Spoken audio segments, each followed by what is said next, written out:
Hey folks, this is Vinzer. Welcome back to the Book of Flinn. So next week, I am hyperspacing to Mandalore for a bit of a working vacation, which means I won't be here to cover the latest episode of Picard. So here's what we'll do. Jenny and I will be back next week to cover 2 Picard episodes, which will set us up nicely for a big finale show. But I do have something for you this week, the start of the big watch through. Reigna and I are doing a Buffy the Vampire Slayer, which I've never seen, and the Clone Wars, which Reigna has never seen. So if you want to join along with us, watch the first 2 episodes of Buffy and the Clone Wars movie that started the series, and then come on back and press play.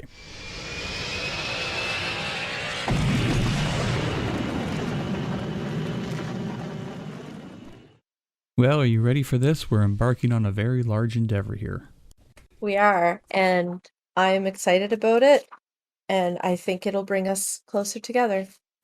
All right, did we decide Buffy's going first this time? Yeah, so you can start.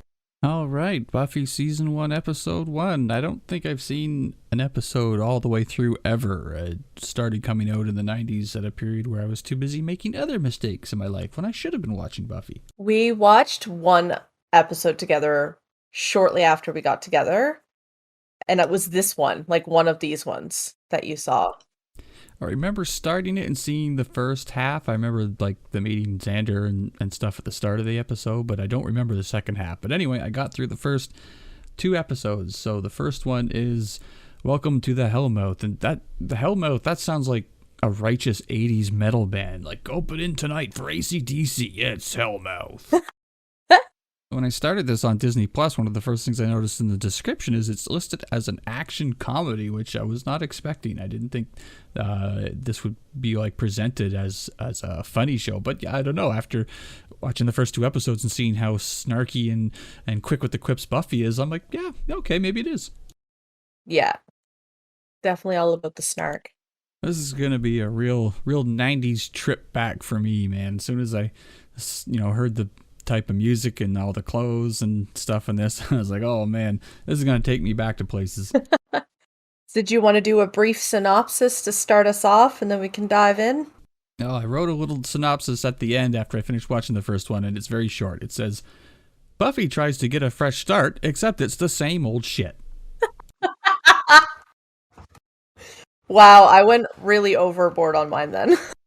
Which, that was my first real question starting all this, and I think you've answered it before, but of course I've forgotten, was that does the show have anything to do with the 90s movie? And apparently it does, and that was written by Joss Whedon as well, right? Yes, yeah, it was. Yeah, so I kind of like that, lets the show sort of hit the ground running kind of thing. The origin story is kind of taken care of. They do. They make some really specific changes, such as they have her as a sophomore in the show, whereas she's a senior in the movie. And they say she burns down the gym in the show, but instead she just completely trashed a prom in the movie. So there are specific differences. However, Merrick, there's still like that part of that storyline and stuff still plays into this. Okay, there's a point in one of the first 2 episodes where Buffy specifically mentions killing a football player vampire with an X-Acto knife. Did that actually happen in the movie? I don't remember. No, it did not. Okay, that must have been one of those off-camera things. It just seemed like a very specific thing. Okay. I don't really feel like that part happened, but there was a lot of like her taking out football players, basketball players, and stuff like that in the movie. And we have the British Prime Minister from Little Britain as Giles. I'm familiar with the actor and who he is, though, if only through you guys when he was here at Halcon. And he very much like the Avasarala character in The Expanse. Like, I could listen to them just read a phone book all day. I don't Absolutely, care. Yep. So we get things going, and, the 90s music kicks in, and these 2 teenagers break into the school, 90s guys trying to get laid. And, of course, I was expecting a vampire to jump out and kill them both. I didn't expect the girl to be the vampire. Did you spot that guest star? The boy who was with Darla in the opening scene is Carmine Giavaggio? He was in Black Hawk Down, the CSI New York. He was in Graceland, a few other things. Yeah, most of that did not see, so no, I didn't catch that one. Yeah, I just know him from like his small bits in other things, but this was actually his third role ever. Okay, so Buffy's first day at school. Xander, of course, I was predisposed to disliking him. Like, he's like an annoying '90s guy. Starts off being annoying on a skateboard and stuff. I have to admit, like, by the end of it, he's growing on me a little bit already. But I have to admit, I went into this whole thing thinking it was going to be really bad and campy and corny, because I know what shows from the 90s are like. But I was pleasantly disappointed, because I found it all pretty well done, considering that it was done in the 90s. I found the fighting really quite good. I mean, I don't think I'm going to get tired of Sarah Michelle Gellar kicking people in the face anytime soon. Yeah, she the fighting is actually really choppy right now. She really doesn't get her groove with the stunt performer and all that sort of stuff until like season 2. So one of the few times you actually see a teacher in these 2 episodes is right off the bat, and what's she talking about? A 4-year pandemic. Ugh. Yeah, that didn't age well. And then we get introduced to the Cordelia character, and of course, it seems a little friendly at first, but quickly devolves into the 2-dimensional bitch face character. I'm going to reserve judgment. I'm assuming she's going to go through all kinds of character stuff, so I'm going to wait until I decide to hate her, but I'm going to give her a chance. Yeah. Cordelia in this episode is definitely setting herself up as the queen of all, for sure. So I love in that scene where they first, meet Willow and such. I put that dress immediately on my shopping list. That outfit that Cordelia makes fun of her for, the blouse with the gray check dress over top. Yeah, that immediately, I have a picture somewhere of myself wearing that outfit. Yeah, she was my style icon for a lot of my younger years. As I mentioned in a previous episode, the conspiracy to get us together involves one of Willow's outfits. So I'm going to be watching the next 7 seasons very carefully, and when that episode shows up where Willow's wearing that outfit, I'm going to be pointing at it like the Leonardo DiCaprio meme. Yeah, we'll keep an eye out for that. Yeah, so we meet Willow, and then we meet Giles in the library, who immediately whips out his big book of vampires and slams it on the counter. Like, oh, you must be looking for this. What? No. That book actually showed up in the nightmare sequence at the beginning of the episode. Right, I did actually catch that. One thing I'm hoping to get rid of very soon is the opening cringy narration, to every generation a slayer is born. Yeah, okay, yeah, we got it. Do you know who's doing that? No, who? It's Joss Whedon. Ow, fuck him.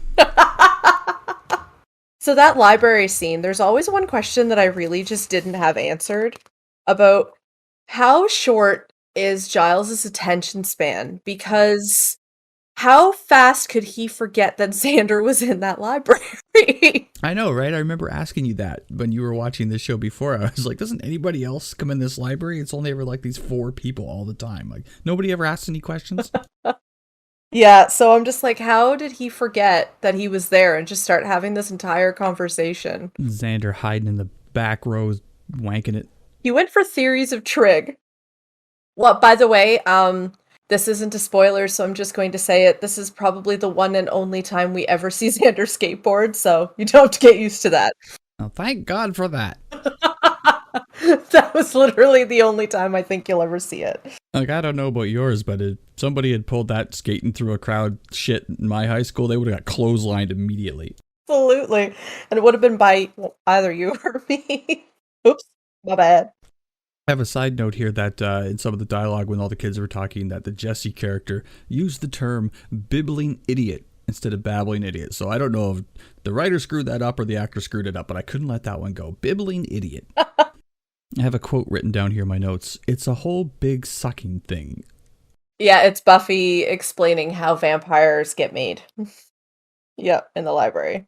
Giles describes his role as the Watcher. I mean, nothing creepy about that at all. Hold on to that feeling. Oh, God. I'm very much enjoying that right off the bat.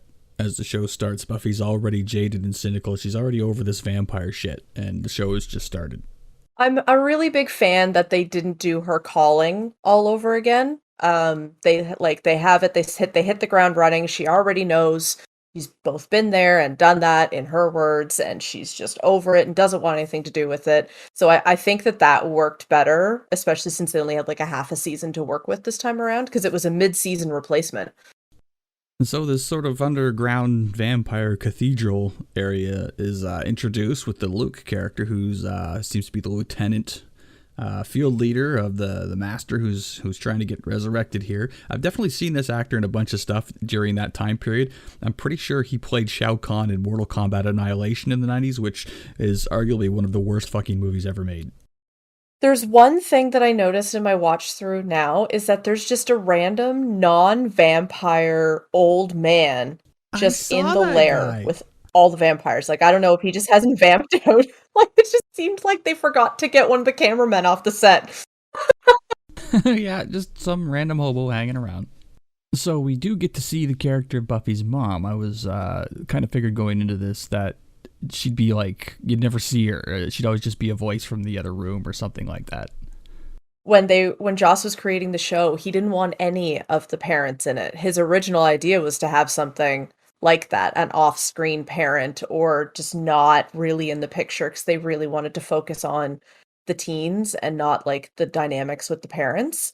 But they couldn't avoid it. Yeah, they couldn't avoid it. They realized they couldn't avoid it, especially with Buffy, so they added that in. But yeah, you're going to see that lack of focus for sure.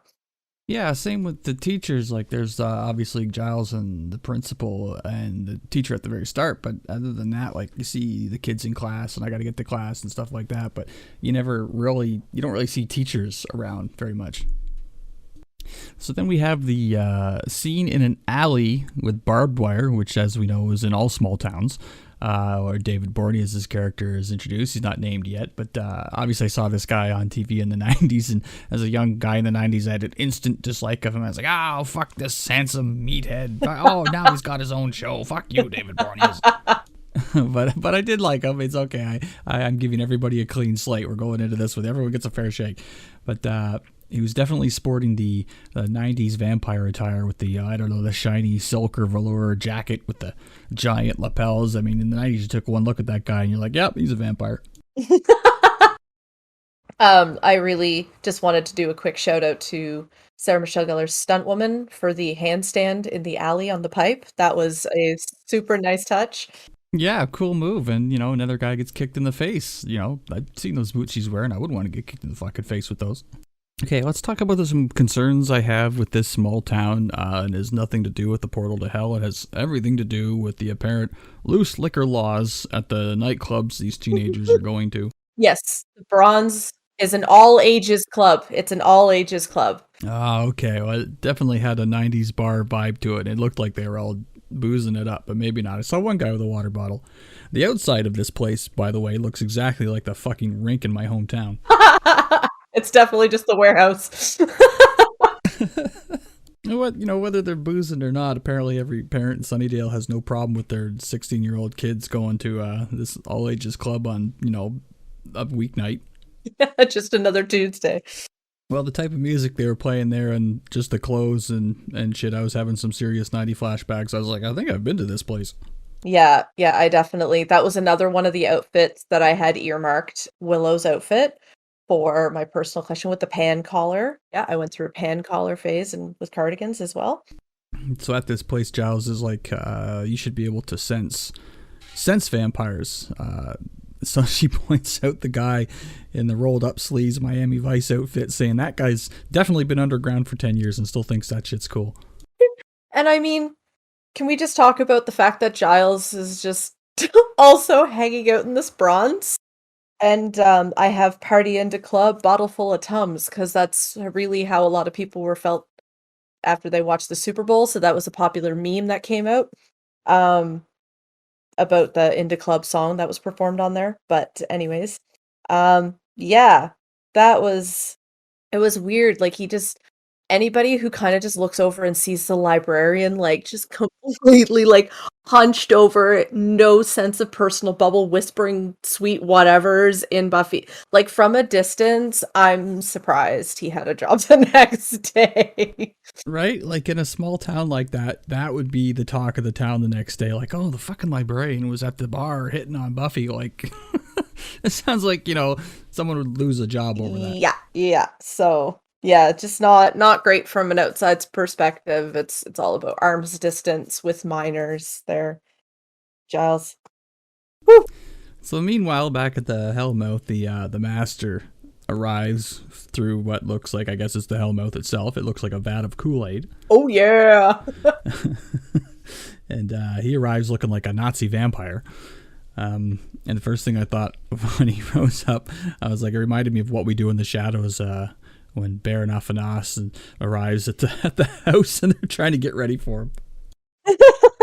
Well, it's kind of like that's what Red Skull looks like when he can't put the mask back on properly. So we got the fight scene in the mausoleum, and like I said, I'm enjoying the fighting and finding it's hitting pretty hard. I'm enjoying it. I'm enjoying Buffy's very cynical Deadpool-style quipping in the fight. It's I thought it was going to be very corny for that kind of thing, but I'm actually really liking it. And hey, vampire gets staked. Instant clean monsters. That's very convenient. No questions. Yeah, they didn't have that in the movie. They didn't want to have on the WB a girl going around and just stabbing victims and just falling to the ground. So they needed to create this like $10,000 per dusting CGI effect. And yes, that's about how much it cost back in the day, so you can imagine. So I think that's all my notes for the first episode, and like I said, I was going into this kind of with low expectations because like I said, I know what 90s shows were like, and some of them were truly bad, but this was really enjoyable to me, and I went right to the second episode, so that's a good sign right there. So I am all in. So moving right along to the second episode, The Harvest, or as I have in brackets here, The Suckfest. Yeah. Yeah, so again, the opening intro dialogue, I'm hoping that goes away soon. I'm Joss Whedon. In 20 years, you're gonna fucking hate me. Stay tuned. So Giles goes into the origin story of how demons came to be a thing, and they didn't waste a lot of time on it. Just like, okay, good, I can follow that. I buy it. Awaiting the return of the old ones, which I wrote down. I'm guessing that's going to be a thing, the old ones. So they have to go into the tunnels under the town, which conveniently there's a big electrical tunnel under the whole thing, but I imagine we're never going to run out of discovering underground tunnels in this little town. Because they have to go down there to save poor slack-faced Jesse and his 90s sweater. And Willow is the hacker of the team in the 90s when the internet was brand new, and I had the subtitles on so I can always catch more info. When Giles said, "Can you go on the net?" and the net was capitalized. Everything was brand new back then. Yeah, no, I really I like Giles' like smile and repression of like the smile on his face when, Willow admits how they're looking at these records right now. She's like, when I accidentally decrypted this, and he's just like, anyway, it just moves on. Yeah, but I do like Willow's moment of, I need to sit down, and Buffy's like, you are. She's like, oh, good for me. The framing of that shot was very funny because Willow's head was just sitting on the bottom border of the screen, and actually panned down a little bit to her when she talked, but it's just her head sitting there. Oh yeah, there's this principal tool who's got it in for Buffy, and he's like padlocking the gates to the school closed. I'm like, can you do that? I don't think so. Also, why didn't she just leave through the front door? Buffy returns to the mausoleum. Angel's here, so we got him kind of figured out as probably the good guy vampire here. We don't know vampire at this point. Just a heads up. You only know that because of that. He's just a mysterious stranger. We don't even know his name at this point. Look at that jacket. I mean, look at those lapels. Yeah, he's a vampire. The first thing I noticed when Buffy went down into the mausoleum in the underground is like, she didn't even bring a stake or a flashlight. Like, Xander showed up with a flashlight. Yep, just to, light up their location. Well, I mean, I imagine she can probably, I don't know, see in the dark better than normal people, and she made that stake out of a chair leg in the first episode pretty quick. She's resourceful. It's kind of like Melinda May and S.H.I.E.L.D. If I need a gun, I'll take one. It's kind of like that. Like, if I need a weapon, I'll find one. Like, it's... I also noticed Xander was wearing the 90s wallet chain, which fucking everybody I knew wore back in the 90s. I think I might have been the only person that didn't. You definitely are, because I did have a wallet chain. My roommate made up for it, though, because I think he had about 3 or 4 on the go. So in the mausoleum, as we go down, now we do know his name is Angel. That is the first time that he mentions his name. No, it's not Tall, Dark, and Handsome, or Tall, Dark, and Forehead. So we're back in the computer lab in school. Again, not a teacher to be seen anywhere. So they're talking, and 90s pothead guy swoops in from the side and is just like, whoa, what's happening? We don't see him before. We don't see him anytime after. And he just, I don't know, this one-shot pothead appearance. You never see him again.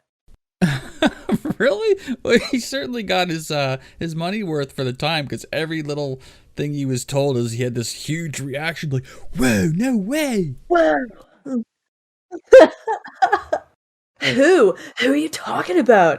It was such a perfect opportunity to just immediately face push him back out of the scene, like, fuck off.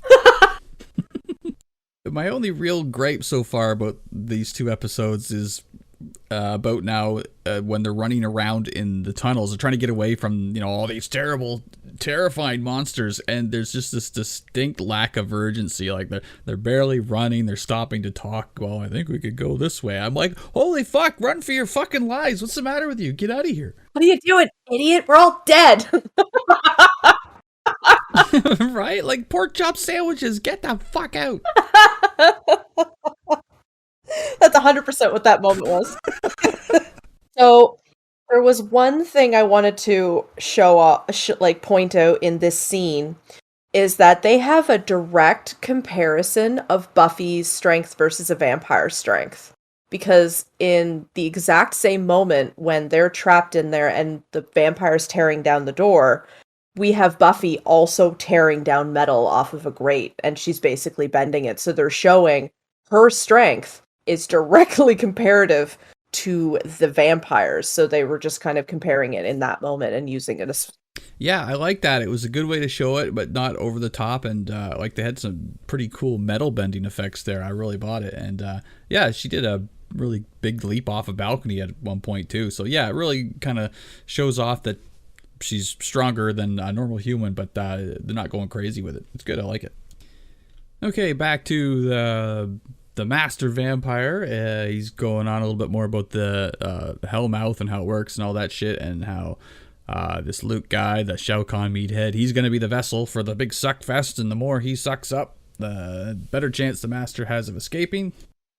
So Buffy goes home to gear up. She gets out her Winchester-style monster killing kit, although I guess Buffy came first, so I guess the Winchesters had a Buffy-style killing kit in the back of the Impala. So anyway, she gets grounded, and of course, like every teenager in TV or movie has the most easily escapable bedroom window. They just basically have a gentle slope that goes right down to the ground. I mean, every person I knew in high school that had to sneak out of their place, it was like escaping Alcatraz. It was dangerous and dark. I lived in a mini home. It was not.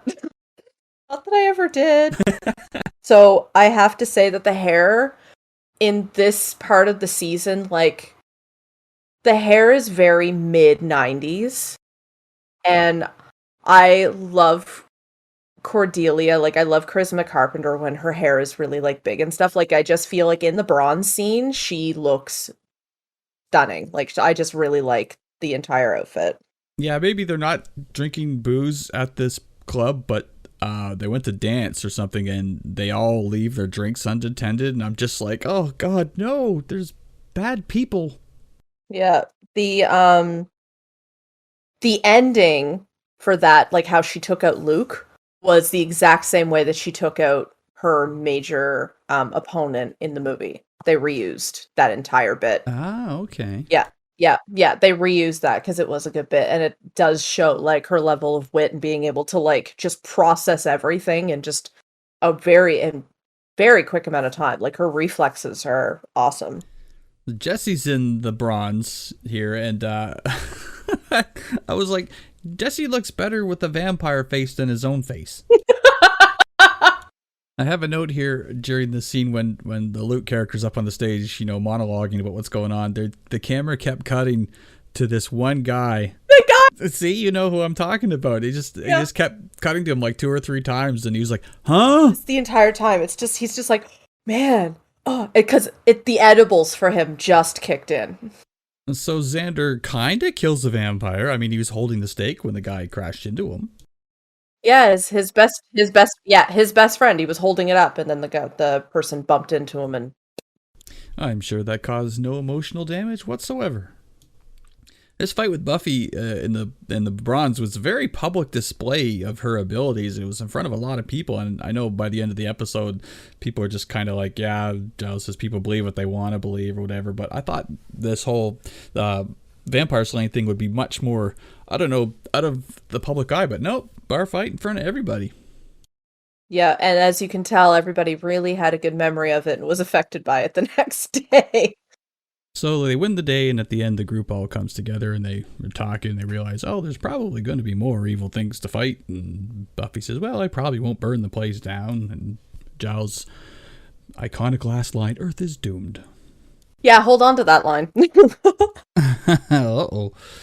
And so my short synopsis for this episode, when I got to the end, is Buffy skips school on her second day and has a bar fight to stop an apocalypse. Okay, first 2 episodes done, and I have to say I'm really enjoying it so far. Sometimes when you start a new series, you're like, oh, this might be a bit of a slog, and maybe it will. I'm sure there's going to be episodes I don't like so much, but I'm really enjoying it. A lot of good 90s nostalgia, and it's something I haven't seen before, and I'm all in. Bring on more.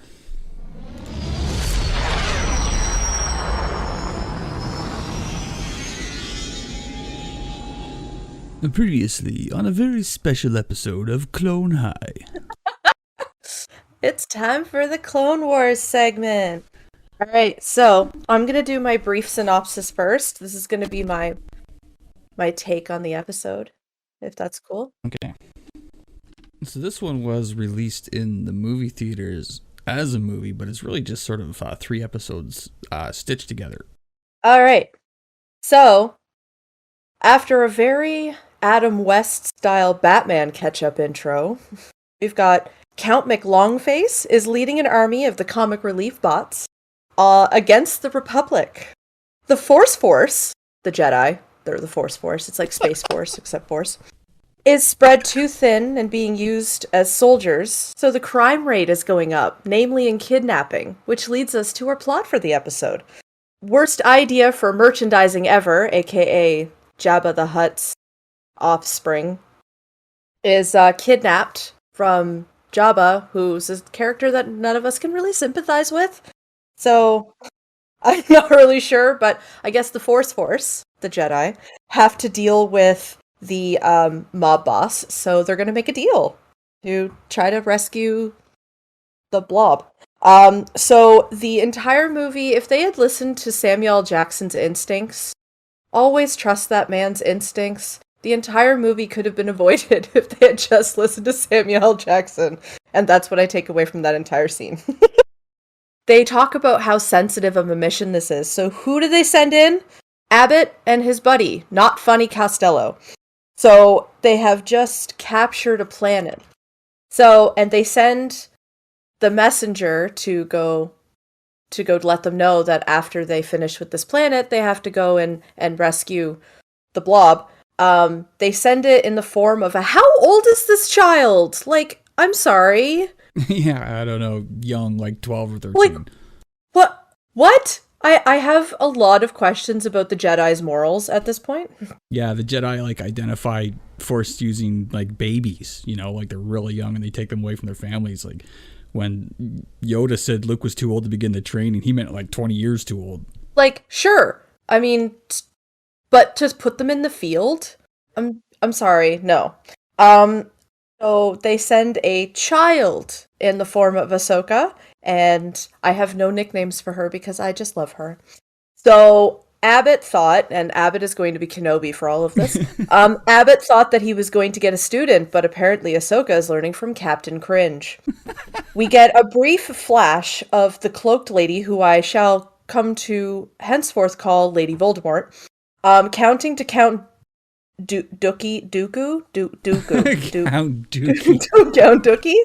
And then we flash back to blonde Bobasaurus Rex, Abbott and Cringe Tello, I'm playing with these names now, planning their next move. Ahsoka, much like a brand new D&D player, just goes, why don't we do this? And everybody goes, oh, never really thought of it that way. Let's do that. And then the army is led by Scottish space rhinos, and snail droids. TLDR, the Kenobi and them win. So I have Master Gloomwalker and Ahsoka, along with the true hero, R2-D2, because literally they would be nowhere without him, head to rescue the, not the mama baby from dinosaurs, from Lady Voldemort. Maybe she just really thought that this was her offspring, reptilian, no nose. While Abbott is heading to Tatooine to talk to Jabba. So sad Batman and Robin rescue the worst baby Pokemon ever, but they have a hard time escaping, and they finally get a ship that has no business flying. It looks like a speed gun. What is this? I believe it's a Carillion ship. I think it was called the Twilight, and at the time it was like they were trying to promote that this was going to be like the next cool Star Wars ship, and it just did not work. Nope. Because there's no way that thing should actually fly. I'm sorry. So they head to Tatooine, and Ahsoka has to interact with that doctor. The doctor who I've definitely taken a verbal order from at work, because I recognize that doctor. Just if you need it, call someone else. So I don't know if I learned this through reading the synopsis or if they actually said it somewhere in the episode, but the baby's name is actually Rada, so I'm assuming that stands for rotting something, like the full name, because Stinky. I think they say it once or twice, but yeah, most of the time it's just them calling him Stinky and putting the poor little fucker down. And then we've got Count Dracula is entrancing the Space Muck Pokemon, henceforth called Smuck, which is Jabba, thinking that the Force is evil. We've got Captain Doom and Gloom and Ahsoka have a very lethal weapon style argument, while the ship, the hand dryer, the speed gun, is being shot out, and then they have a crash landing. And then they split up, which is the best idea ever. Senator Amidala tries to help by convincing Space Muck's uncle that her her gloomy bow is definitely not evil, but goes to Uncle Zero, who is, plot twist, in on the whole thing. Count Chocula finds Moonwalker, while Ahsoka takes the baby with no diaper. Can we just talk about this for a moment? This baby has had no diaper the entire time. Takes up to Smuck, and on her second day has to defeat mini boss droids right outside the castle. On her second day, and they didn't even give this girl armor. No, they gave her a tube top and sent her to war. Tube top and a mini skirt. Yep, here you go. And then they, a very, very happy parent, tries to execute them anyways. Senator Amidala saves the day. She breaks Uncle Zero and Smuck, Uncle Smuck, and it confesses everything. The treaty is signed, and then I just had one note. Why the long face, Count Dooku? Okay, I want to run a few questions by you. So the first time you encountered Ahsoka was in Mandalorian and Book of Boba Fett. So what are your impressions on meeting this young Ahsoka for the quote-unquote first time? I honestly think that she's already more mature than Skywalker in some ways. By far, yeah. And I like her. I like her approach. I don't find her annoying. I'm sure that'll come. Because teenagers always have that awesome stage where you just love them. I really think that I'm going to have the same opinion of Skywalker as I do from Attack of the Clones, as in I was just like, dude, you're going to be cringy. So I might call him Captain Cringe. Not 100% sure yet. And the funny thing is, as Star Wars fans, most of us agree. We like Hayden Christensen. We don't. The same thing with Ahmed Best and Jar Jar Binks. We like them, but it's just that it's not their fault they were subjected to bad writing and terrible dialogue. But Hayden's going to be in the upcoming Kenobi show, and we're going to get, I don't know if it's going to be flashbacks or dream sequences or whatever, but I feel like we're going to get some really good writing for Hayden as Anakin / Darth Vader, and I think we're all really looking forward to that. Yeah, I really do, because like you said, I like Hayden Christensen. I always liked the guy, but that role was not in his favor whatsoever. And so you're also meeting for the first time, chronologically, Captain Rex. Get used to him. Blonde Bulbasaur Rex. Yeah, blonde. I have named all of them so far. I keep making up nicknames for them. I'm just calling them all different versions of Boba. So I've got Bulbasaurus Rex, or Blonde Boba. That's going to be Rex. I've got... There's other ones in here. There's one whose helmet reminds me of Phoenix a lot. I think it might be the orange one. Yeah, that's Commander Cody. He's got the same kind of visor on his helmet. So I made a note here that the droids are like Harry and Marv from Home Alone.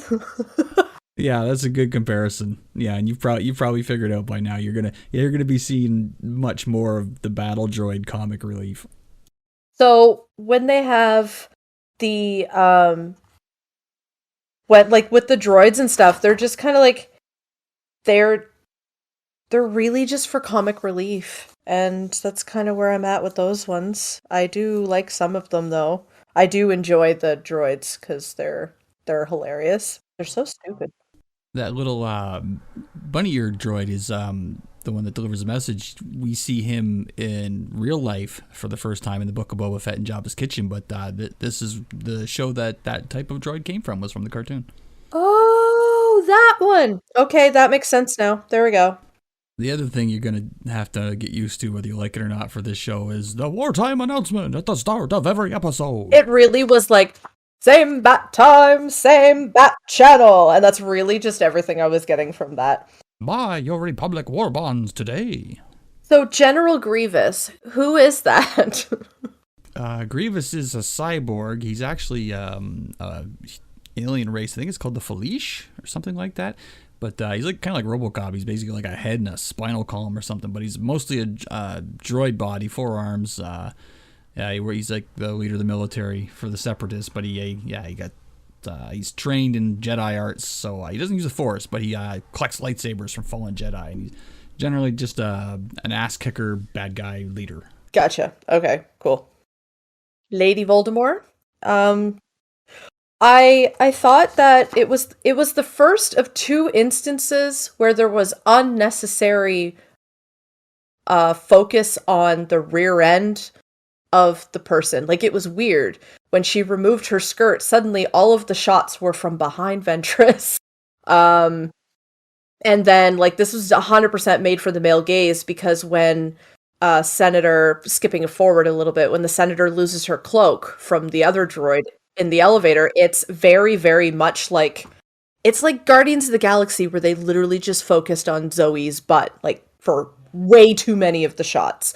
I feel like, I really hope that doesn't become a thing. I had a sentence about "bring us something liquid" is not a valid request. That is a horrible request. That is a Dennis the Menace setup there. Like, that is just... Yeah, they're just having a little tea party when, under the normal circumstances, any other time, they just fucking kill them. Yeah, I thought that was hilarious, but I just don't... Nope, don't need to have any of that liquid, thanks. God knows what gas tank you got that from. Yeah, my favorite stuff in the show is usually involves the clones directly and getting into who they are as individuals. Like, I like Ahsoka, but like Anakin's, just sort of this selfish, little bit cringy type, like you said. And Kenobi, I do like Kenobi, but he's this sort of aristocratic, pomp and circumstance kind of Jedi. And I don't know, it's like the Mandalorian stuff. I like it better when it's more soldiers in the trenches kind of thing, and the characters who they are. Like, I don't... this is why part of the reason why I watched Attack of the Clones was because why is the Republic, which is supposedly the good side, which, by the way, when I wrote Republic, I wrote Republicans twice and had to cross it out. I don't understand why they're using real people and the bad side is using the droids. Like it just I guess the reasoning was that, the Republic was in a very bad situation and they had to use this army, but it really does call into question the morality of the Republic and how they're just willing to photocopy a person over and over and just send them to die over and over and over again. No, it's And speaking of the clones, a little point of trivia, the markings on Rex's helmet are known as Jag Eyes. It's a Mandalorian thing. They give those to to mark leaders on their helmets. Jagalar, it's like a Shriek Hawk Eyes or something like that. But yeah, it's used to denote leaders. So there you go. there we go. Okay. So interesting that Jabba sent bounty hunters to get Rada back. And only the heads were dropped off. Who brought back the heads? I don't know. Sounds like they ran into Merida Flynn, though. Well, she would have brought them in herself, and she would have been like, oops, I'm really sorry. I didn't mean to behead 3 of them. One was just really annoying. I meant that one. Like, it would be something like that. And Merida's somewhere being a punk teenager in this particular time period right now, I bet. Beheading aliens and taking names. And similar to the Jag Eyes on Rex's helmet, you might have noticed Ahsoka wearing that sort of creature's tooth headdress, which is apparently a Togruta culture thing. They go on a hunt and they sort of earn them, which is funny because she was taken to the Jedi Order as a baby, so she must have done that, later on in life, which is interesting. The Togruta are like sort of a cousin race to the Twi'leks with the I think they call their head tails not Leku Montrals or something like that. I can't remember. But yeah, another little trivia bit about Ahsoka. Why Snips? Why is she called Snips? Because she's snippy, I guess. That's lame. All right, cool. Yeah, Sky Guy and Snips, they, spoiler, they don't really stick. Ahsoka is definitely the storyteller at this age. And I had a note about the ship that Kenobi's using. It keeps changing shape. Like it has like a Pokeball ship while it's like out in space, and then it changes into a triangle by the time it lands. Oh, that's the hyperspace ring. The fighter has to dock with it to go to hyperspace. Later on, they don't need the ring, but yeah, right now it's like a little hyperspace docking ring. Okay, that makes sense then. So I have Bug Droid Puppy because the Blondie droid's in charge. This is from the bad side. The big the Bug Droid was like shooting and like killing them or whatever, and he's right happy. Like the droid is like, good boy, like to this Bug Droid that's shooting them. And I'm like, this is a weird look at the other side. I feel like I actually saw the scene where they're going up where they're going up like the side of the cliff. That was actually a scene that I had watched before when you were doing a watch through. I remember watching that scene, and then yeah. So again, I had here no armor for Ahsoka. Oh, the last droid on one of the speeders was definitely an Owen Wilson, because you just hear "wow" as he's just going down. So am I right in assuming that Ventress and Kenobi have a history? Like, they've banged, right? I don't think so, but I found it very weird that he referred to her as my darling. That seems really out of Jedi character. It was either like a hint to their history, or it was just him being really condescending and misogynistic. So I'm really gonna go and hope for that they banged, because otherwise I just don't want to think of him as a misogynist and being really condescending. So we've got the whole thing about Bug 3PO. It's like that C-3PO, but the one with the large eyes. Jabba's translator? Yeah. No, not that one. Oh, okay. Yeah, I think that droid was originally in episode 4 and was referred to as the Death Star droid, but I think it's just another protocol droid type thing. Okay. So, Dooku's working his magic, and he's stating that the Jedi captured the baby and just randomly handed it off to somebody. I'm calling him Count Chocula in my head now, by the way. Thanks for that. Why the long face, Chocula? Frankenberry steal your shit? Oh, yeah. Count McLongface, yeah, for sure. I have a particularly interesting piece of trivia for this episode. Did you happen to catch the astromech droid that looks like R2-D2, pink astromech droid. Did you see that? Yes. There's quite a touching story behind this droid. I believe its name is R2KT.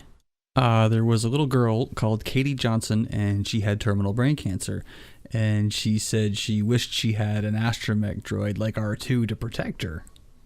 So some R2 astromech builders got together and they built R2KT. Fully functional droid, does all the moving around and the beeps and boops and all that. And R2KT stayed with Katie until the end of her days. And R2KT went on to, she's officially 501st recognized, officially Star Wars, and she's made the rounds at children's hospitals and things like that, and she's popped up in a whole bunch of other Star Wars stuff. So I just thought it was really cool that they had that droid pop up in Clone Wars for the kickoff. So it's got a pretty heartfelt story behind it. Oh, that's wonderful. Do you see her in any of the movies and stuff, or no? As far as I know, one definite appearance in episode 7, Force Awakens. She was in the background at the Resistance base. She's one of the good guys for sure. So I have here with Lady Voldemort, she actually uses the Sith mind trick. Like, you don't usually see them. I usually only see Jedis pull this trick. It was an odd one it stood out to me anyways, that like the whole you're gonna go and you're gonna go elsewhere, or you're gonna go do this thing. And you don't usually see Sith do that. You just usually see them just chokehold people and just chuck them aside. Yeah, you're right. I cannot recall another instance of the Sith using a mind trick like that. Usually it's just, force choke or force slam them or something much more direct. Yeah, just like throw them off the ledge, because Lord knows there's no actual like boundaries or railing. No railings, no railing. Yeah, apparently nobody in the Star Wars universe believes in safety railings. So I have I have a line that Kenobi said when he got to Tatooine, maybe? Or no, maybe he got to the monastery. I think it was at the monastery. And it was, Skywalker's in trouble, you know the drill. And I'm like, why do they keep sending Skywalker into all these super sensitive things if this is what he does? If him and Kenobi just come through there, like, just bowl in a china shop and just clean house and go, we did it! Like, why are they sending them into these super, like, this will make or break the war against Count Chocula. Like, they just, I don't know. I think the short answer is staffing shortages. There's not that many Jedi. So they have I almost said Republican again. Oh my gosh. Oh, come on. No one in the show is that evil.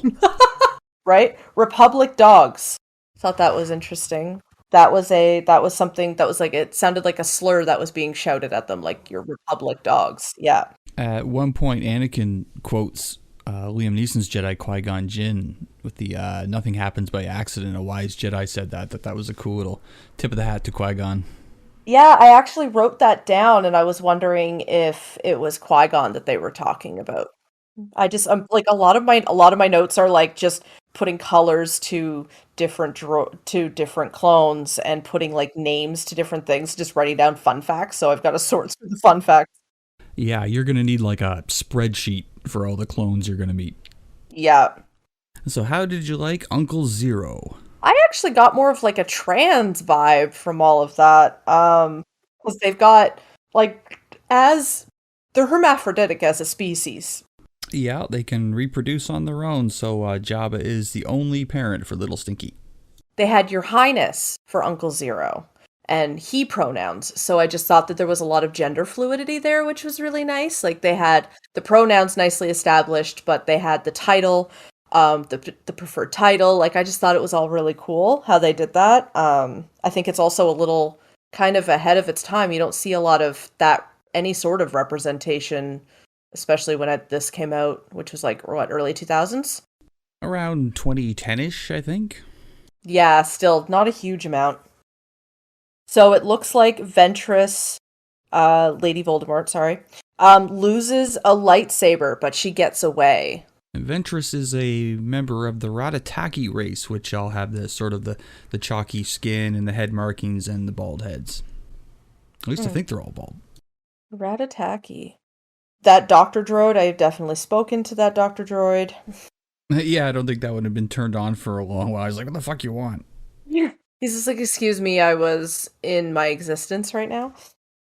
So Dooku's doing his job. He's trying to make it sound like they really didn't think that story through. They're like, oh yeah, the baby's dead. And now what are they going to do? Like, the baby is alive. So what are they going to do? Just kill this baby? I don't want to know the answer to that. Yeah, there's a bit of a focus on baby killing in the latter part of this episode. A little disconcerting. Yeah. So this is where the lethal weapon scene that I talked about happens with the whole, oh, well, maybe you should have got your back deflectors on, blah, blah, blah, blah, blah. But they got a party for the Jawas when they land in the Dune Sea. You're welcome, Jawas. Have fun stripping that down for parts. I mean, for her first day out, Ahsoka's doing pretty darn good, and no matter what's going on, Anakin's still like, have you done that thing yet? And she's like, I'm fucking doing it. Oh, I know. Like, it's just unnecessarily cranky at her, because she's not really doing anything to merit all of this disdain that's coming from him. She's literally like, okay, might have made a few minor errors, however, look. She was making good, helpful suggestions the entire time. Yeah, we have Return of the Jizz Whalers in Coruscant. The Jazz Whalers with the jazz music. The subtitles said jazz, but we Star Wars fans, we know what's up. Hashtag live to jizz. Oh god, no. Never use that hashtag. That one's your fault, Merida, if you're listening. No, we're never using that hashtag. I'm not tweeting about it right now. So we've got... So Dooku's gonna go hunt them down. Count Chocula, my bad. So we have... Comes across... Oh, I was gonna ask you this. The large skeleton that they find in the Dune Sea with the big goat-like horns. What is that? It looks like it can't decide if it's a crate dragon or a bantha because it's got the horns, but it's really long. So I don't know. Long bantha? Maybe that's what a bantha looks like underneath. Yeah, it was really weird. I think the Jawas put a bantha skull on a crate dragon body just to fuck with the tourists. This is their version of like Bigfoot. Don't get too close or else you'll see the hot glue. So we find out that Uncle Zero was the enemy all along. So it's, they've...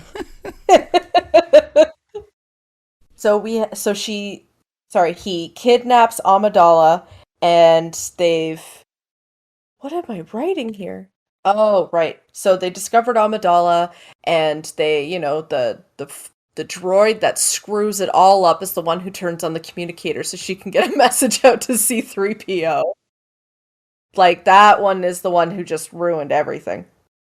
So I was basically just making note of everybody's saber colors just so I can keep an eye on any pattern. I'm pretty sure Windu's the only one that's going to be purple, though, if I'm remembering that. Yeah, I think that was a request Sam Jackson made. He wanted to be able to see himself in a fight or something. You know what? I can get behind that, because purple is a good color. Did you notice how Ahsoka holds her lightsabers kind of in that rear-handled guard defense? Yeah, she always kind of does this. She never, has it just out. So I don't remember if Rosario Dawson held them that way in the Mandalorian show, but I bet she did. I think it was, the first time that you saw her lightsaber come up. She just immediately went out to it. Because you saw her lightsaber before you saw her. In the live action. Which I think the fact that I know that she goes on to be Rosario Dawson is a lot of the reason why I'm holding Ahsoka in a special place in my heart, because I love Rosario. Yep, we're in for quite a journey. Right? Because I'm just like, I love you, Rosario. So it's gonna be, Valerie. Is her character name in Josie and the Pussycats. That was where I first saw Rosario, actually, I'm pretty sure. So R2 saves the day, as per usual. As usual. So basically, Ahsoka's almost to the palace, and then she discovers 3, pretty substantial droids on her first go. It's not like Beavis and Butthead in there with the Roger and the Owen Wilson. So I think I'm going to call, the main 2 that we ever see, I think I'm just going to call them the names from Home Alone, Harry and Marv. And Harry, Marv, and I'll call one Owen Wilson. There's always going to be one in there. So anyway, she encounters the 3 guards, and Skywalker thinks that she's doing horribly because of editing on the video, and being sent to die and stuff. But she manages to escape and destroy them because she is uber strong, and it's her second day. Those droids are Magna Guards, and they are especially tough to fight. And she cleans 3 of them like it's nothing. But I mean, like, Yeah. you felt her desperation with it, but she did get through it. Yeah, for sure. For a second there, I thought C-3PO like self-destructed when he heard hello, and it was like a bomb going off outside of Uncle Zero's palace. So Ahsoka disables the 3 and then runs up to the palace where I believe Skywalker already is, or Captain Cringe, and Ahsoka's like, here's your little Huttlet, and of course, like, the Huttlet, I get confused because I don't think it can speak. However, it is smart enough to have helped them out partway through this episode, where they were like, oh, and they just kind of like point to something that they can do, and they're like, okay, yeah, let's do that. And I'm like, couldn't the baby just give the, like, Jabba, like, the information? Like, no, they're good, they saved my ass, like, they're great. Am I the only one that felt bad for this little Huttlet? They put him in a dank, cold dungeon with no blanket. He's sick the whole fucking time. He's getting dragged around by these crazy people and calling him stinky and shit. Poor little fucker. Yeah, absolutely. And Jabba's like, oh, thank God my baby's home. Execute them. In lieu of payment, accept your death instead. Yeah, please accept this gift of your death.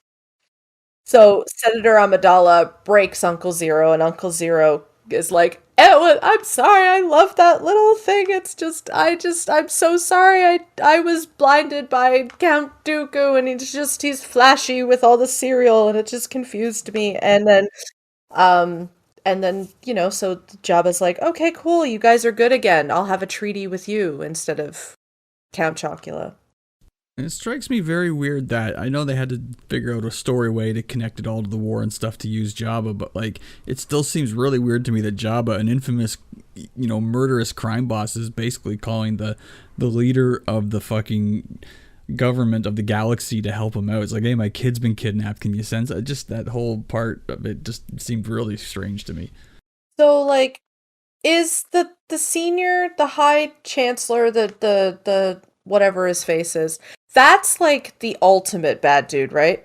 Yes, Chancellor Palpatine, or Palpatine, whichever the fuck it is the guy who becomes the Emperor. He's Darth Sidious.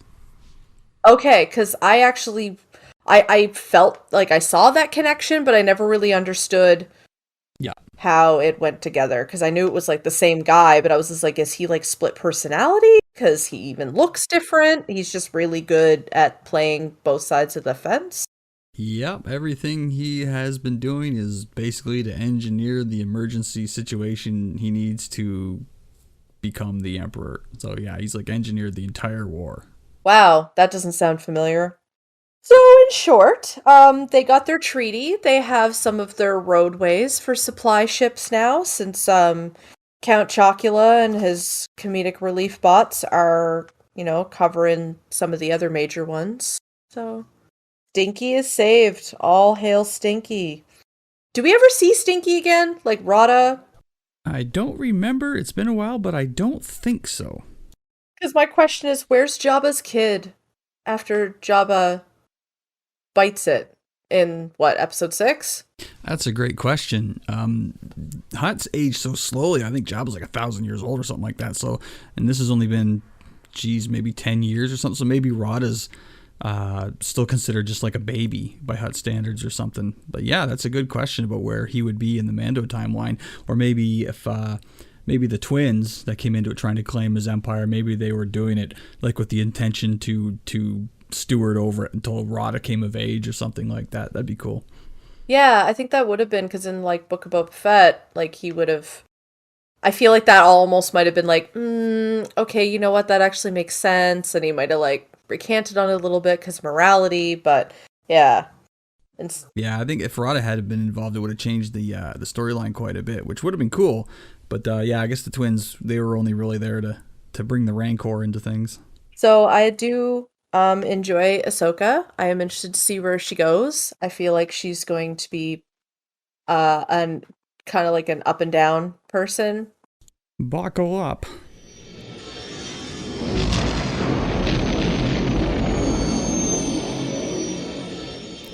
Thanks for joining us, folks. Jenny and I will be back next week with Double Picard, and Rain and I will be back with more Buffy and Clone Wars whenever we record more. If you got any theories about how Picard Season 2 might end, I'd love to hear them. The Buffy music in this episode was done by Niall Stenson, so check out his YouTube channel in the link below. He does really awesome covers of tons of geeky stuff, so go check him out. See you next week. Vinzer Flinn signing off.